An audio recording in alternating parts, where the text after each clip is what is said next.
Hola y bienvenidos a un video más de Stapunk Arki. Y hoy vamos a hablar, hoy día nos vamos a volver locos. Hoy día nos vamos a volver absolutamente locos porque vamos a entrar a hablar del símbolo, de psicoanálisis, porque es la única metodología que yo conozco que permite explicar que es lo suficientemente flexible para responder a qué es esto de las señalizaciones y los símbolos dentro de la arquitectura, ¿ya? ¿Qué significa que un lugar me haga sentir bien, mal? ¿Qué es ese bien? Significa que te bien en el sentido de que te permite comer más a gusto, de que estás caminando más rápido, de que estás caminando más lento. ¿Qué es eso? Vamos a desmenuzar un poco qué significan todos estos conceptos medios extraños que, bueno, yo salí hace un par de años de la universidad, ¿no es cierto? Y siempre me hizo ruido lo subjetivo que era, pero ahora que me di cuenta que la arquitectura actúa sobre el sistema nervioso y que por ende está sujeto a la cognición, a la interpretación y la neurociencia avanzó lo suficiente como para poder explicarlo, me di cuenta de que no es tan subjetivo, de que sí, la arquitectura es un arte y responde a este mundo inconsciente materializado en el entorno, en la luz y en todas estas definiciones de un montón de arquitectos famosos y teóricos y filósofos, pero no podemos evitar eh, mencionar que hay una parte que es objetiva, porque nuestro sistema nervioso tiene un mecanismo, un idioma, y nuestra mente, de donde sea que venga, el origen de este universo en el cual vivimos, hay unas leyes que rigen a los organismos vivos, ¿ya? Y que rigen también al sistema nervioso, que es quien procesa la arquitectura, ¿ya? Así que vamos a hablar de eso el día de hoy. En el video anterior yo mencioné un experimento que lo voy a resumir brevemente. En el 2020 se publica un experimento a cargo del investigador Harold Katcher, en el cual se menciona de que si uno le hace creer a las células viejas que son jóvenes, van a actuar como si fueran más jóvenes y se rejuvenecen. Resumen. Entonces, la fuerza de la señalización modifica a los componentes de un sistema más grande. Y lo mismo sucede con la arquitectura. ¿Ya?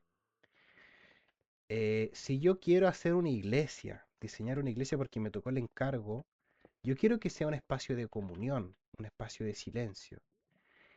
¿Cuáles son los elementos del espacio que van a hacer que ese lugar sea más sublime? Bueno, lo primero es impresionar. Hay un par de estrategias que la neurociencia ha explicado cómo impresionar. Y aquí entramos en el mundo de la ilusión, la magia precisamente, este juego, ¿no es cierto? De equivocar, perdón, de confundir al espectador y de que lo que sea que él esperaba, sus expectativas en base a cómo funciona la mente, si tiene una mano acá, después va a aparecer acá, nos va engañando y eso produce una especie de descolocación y nos hace sorprendernos, wow, eso no me lo esperaba. Algo así se puede hacer con los espacios. Y la neurociencia nos permite no solo explicar cómo sucede este fenómeno, sino qué elementos usar para diseñarlo. Si nosotros sabemos cómo la gente percibe el espacio, si cómo funciona la cognición, nosotros podemos diseñar tomando como referencia ese marco de acción. Denme un segundo que están tocando la puerta. Vuelvo de inmediato.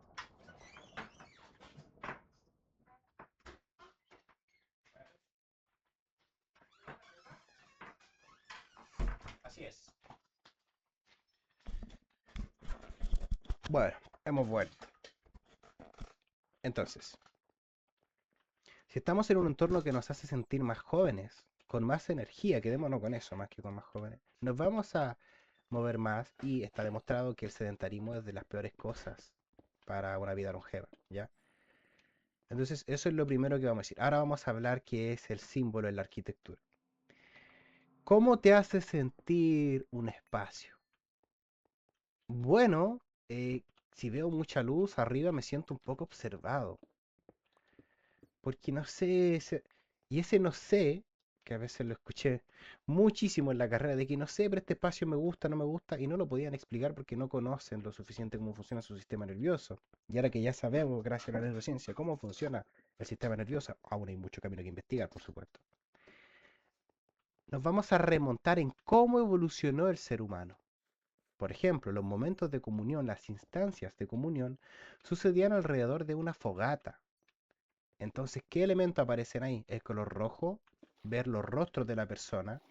Yo me quedo tranquilo porque atrás mío hay alguien que está mirando, que es el que está adelante. Entonces hay empatía y confianza en el otro.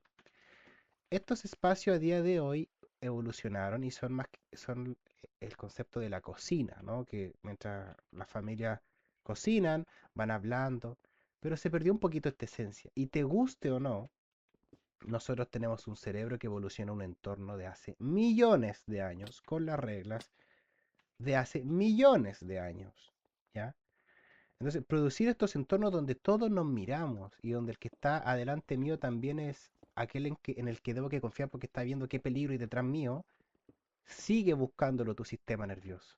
Tu sistema nervioso, bueno, específicamente el sistema límbico filtrado por el hipotálamo, no sé, por el tálamo, perdón, van viendo los peligros. Entonces, si nosotros no le damos esas señales al sistema nervioso, no tiene por qué activar el estrés. Y es así como se van diseñando y construyendo espacios desde la neuroarquitectura para calmarnos, para acelerarnos, para hacernos sentir más cómodos. Entender cuál fue el entorno en el cual evolucionamos. Y esto nos invita a un viaje precioso. Nos invita a un viaje precioso de cómo era la arquitectura hace millones de años. Bueno, tenemos el concepto de la fogata, tenemos el concepto de mirar las estrellas para ubicarnos. Ahora nosotros tenemos el Google Maps para ubicarnos, pero antes lo único que tenía era la geografía. Por ende, para localizarme, que es algo que nos guste o no busca nuestro cuerpo de manera inconsciente o consciente, necesitamos localizarnos. Si nosotros construimos una pieza donde todo es, no sé, ortogonal, simétrico, nos vamos a sentir mal, porque el sistema nervioso no es capaz de ubicarse en ese espacio. ¿Ven cómo aparece en la estrategia de diseño? La simetría aparentemente es mala. Por supuesto depende, porque podemos entender que un espacio, además de su forma, tiene una función. Por ejemplo, si yo tengo que estudiar en un lugar, la arquitectura correcta es aquel que me ayude a estudiar, es decir, a eliminar los estímulos externos para enfocarme en la tarea que estoy realizando. En ese sentido, los colores que se asocian lo que en alguna vez fue la evolución, como el cielo azul, la arena, el mar, estos colores pálidos, ayudan a la concentración. Y hay estudios, investigaciones específicamente de Juan Luis Higuera Trujillo, que fue un profesor que tuve en el diplomado de neuroarquitectura, que levantó información de que en centros universitarios lo que producía mejores rendimientos en los alumnos eran estos colores y una luz que permite la atención como es la luz blanca que se lanza más o menos a las 12 del mediodía cuando el sol está en la cumbre, ¿no es cierto? ¿Por qué? Claro, la neurociencia te dice, no, es que la concentración aumenta, hay menos distractores, pero ¿por qué? Porque así evolucionó el ser humano en ese entorno y se podía calmar, podía pensar cuando quizás estabas con tu tribu, imagínate, hace millones de años, hoy necesitamos resolver el problema de la comida y se iban a sentar ahí a pensar. Porque en ese entorno no había peligro y te permitía concentrarte en esta idea que estaba en tu mente. Y esto a través de millones de años terminó evolucionando y consolidándose en lo que ahora es un entorno de concentración. Pero en un origen, a ver, entender también que la evolución no tiene moral, no busca lo que es correcto, lo que es incorrecto, simplemente lo que permitió sobrevivir. Y las circunstancias que permitieron sobrevivir en los contextos adecuados es lo que hoy en día nosotros llamamos como una arquitectura, una buena arquitectura o una arquitectura precisa, ¿ya? Hay una frase que dice que eh, el profesional se destaca por su precisión, ¿ya? Si yo quiero que en un entorno se estudie, bueno, voy a usar los elementos que en algún momento de la evolución representaron y de día de hoy simbolizan esa calma, ¿ya? Eh, a mí no me va a calmar un lugar que tenga filos. ¿Por qué? Porque los filos los asocio con el peligro de la espada, con el peligro de la espina, con los dientes. Y aunque yo vea eso y diga, no, sabes que un mueble que me encanta, pero tu visión periférica, cuando estoy mirando para acá, mi visión periférica sigue detectando ese filo, hay una pequeña búsqueda de estrés que te invita a desconcentrarte y a perder el hilo de lo que estás haciendo. Y bueno, eso durante la infancia termina produciendo un trastorno que es el trastorno de déficit atencional, ¿no es cierto? Que termina forjando tanta dispersión en la persona que su cerebro entiende que tiene que constantemente estar buscando estímulos porque potencialmente cada uno puede ser peligroso, ¿ya? Y esto se puede asociar con infancia traumática, un montón de cosas. Pero hay que configurar el entorno para que el símbolo que produzca y las señales que produzca sean de lo que queremos lograr. Si queremos un lugar, por ejemplo, una discoteca, donde la gente consuma, ¿cuál va a ser la arquitectura correcta para ese lugar?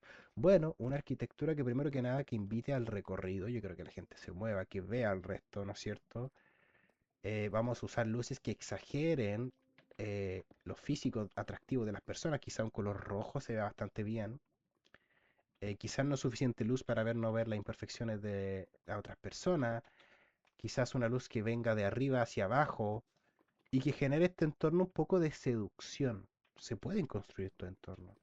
Un entorno de lectura, una buena luz, relajación, poco estímulo, no tanto color, colores más bien pálidos. Y, y no voy a seguir dando ejemplos porque podríamos estar eternamente. Pero cuando nosotros entendemos la función que tiene que tener un entorno, podemos diseñar para proponer esa función. Y toda esta arquitectura ya ni siquiera es buena, mala, bonita, fea, sino que es correcta. ¿Ya? La arquitectura entra en un plano objetivo, ¿ya? Porque el sistema nervioso en gran medida funciona de manera objetiva. Esto me calma, esto no. Por ejemplo, yo no voy a poder concentrarme si estoy viendo al fondo potencial peligro, auto a punto de chocar. Lo siento, ese no es un entorno para estudiar. Así de sencillo. Porque el símbolo que me arroja es de estrés, de peligro. Y por eso, bueno, un poquito menciono el psicoanálisis para que tengan alguna referencia, pero no es necesario conocer de la teoría de Jung o de Freud, eh, o de Lacan, o todo esto, de estos pensadores. Así que quiero que se queden con eso, con cómo producimos un espacio. ¿Puede un espacio ser que sea más empático? Sí, bueno, si estoy mirando al otro, si no me distraigo. Quiero producir un espacio de consumo, sí, entonces distraigamos al usuario, como son los malls, un montón de estímulos y el comercio. Así que eso, quiero que se queden con el símbolo detrás de la arquitectura y de cómo va ligado al comportamiento. Y esto es un trabajo de investigación, porque depende del entorno, cómo llego a ese lugar, por dónde entro, cómo quiero que se van a sentir. Por eso jamás va a ser posible que exista una receta absoluta de qué hacer en un espacio. Te puedo dar guías. Por ejemplo, si hago esto, el sistema nervioso produce esto. Activación, más inflamación, menos inflamación. Y por supuesto que te guía. Pero el ojo del arquitecto va más allá. Muchas veces el arquitecto cuando no existía la neurociencia era guiado por la intuición, ¿ya? Y ahora la neurociencia y las corrientes psicológicas permiten como conceptualizar mejor estas ideas y producir arquitectos que tengan una noción de diseño basado en el estudio de estas variables. Pero la buena arquitectura siempre se ha podido hacer con la suficiente sensibilidad y intuición.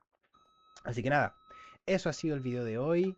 Nos vemos en un siguiente episodio. Adiós.